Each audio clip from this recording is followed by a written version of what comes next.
ভালোবাসার সম্পর্কগুলো না ঠিক ওই বেশি করে তেল মশলা দিয়ে কষিয়ে জম্পেশ করে রান্না করা মাংসের হাড়ের মতো।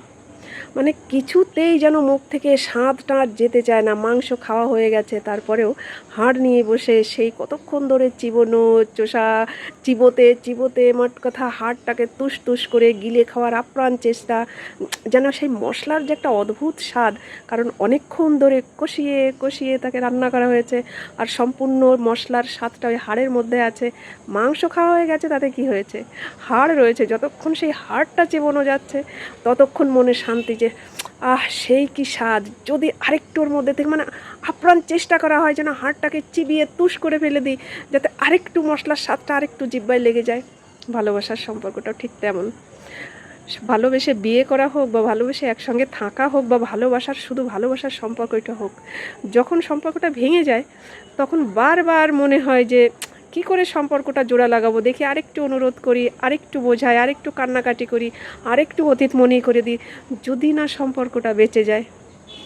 কিন্তু সম্পর্ক বাঁচার থেকে কি হয়, ওই যে হাড় যেমন চিবোতে চিবোতে একটা রিস্ক থেকে যায়, কখন দাঁতে ঢুকে যাবে, কখন গলায় ফুটে যাবে, কিংবা পেটে গিয়ে হজম নাও হতে পারে। ঠিক ভালোবাসা ভেঙে যাওয়া ভালোবাসার সম্পর্কটাও তেমন।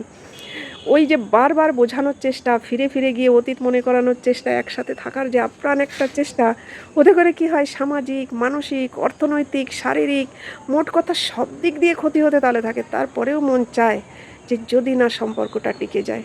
ওই যে সেই মায়া, মশলার মায়াটা আর কোনো রকম মন ছাড়তে চায় না। মশলার মায়া যে কী মায়া, যারা কষানো মাংসের হাড় বসে বসে খেতে থাকে মাংস খাওয়ার পরে, তারাই একমাত্র বুঝতে পারবে যে ভেঙে যাওয়া ভালোবাসার জোড়া লাগানোর আপ্রাণ প্রচেষ্টা ঠিক ওই কষিয়ে কষিয়ে রান্না করা মাংসের হাড়ের মতো। মাংস খাওয়া হয়ে গেছে কিন্তু হাড় আর ছাড়তে পারছি না। সম্পর্ক ভেঙে গেলেও ওই যে সেই স্মৃতি, সেই যে একটা আনন্দ, সেই যে একটা খুশি, কাঁদবো, সম্পর্ক ভেঙে যে জোড়া লাগাতে গিয়ে কাঁদবো বারবার, তারপরেও চেষ্টা করতে হবে যে যদি কিনা ভালোবাসাটা টিকে যায়। ভালোবাসা তো আর টেকে না, যদি একবার ভেঙে যায় তো বারবার জোড়া লাগাতে গিয়ে চেষ্টা করতে গিয়ে ওই কি হয়, মনে কষ্ট হয়, সামাজিক, অর্থনৈতিক, মানসিক সব দিক দিয়ে মানুষ শেষ হয়ে যায়, শারীরিক সব দিক দিয়ে অসুস্থ। মানে সে এমন পরিস্থিতি লাস্টে গিয়ে তৈরি হয় যে যদি বা সম্পর্কটা টিকে যায়, তারপরে তার পরিস্থিতি এমন তিতিবিরক্ত হয়ে যায়, এ বলে তুই কেন আমাকে অনুরোধ করলি, ও বলে তুই কেন ফিরে এলি। ঠিক ওই কষিয়ে কষিয়ে রান্না করা মাংসের হাড়ের মতো।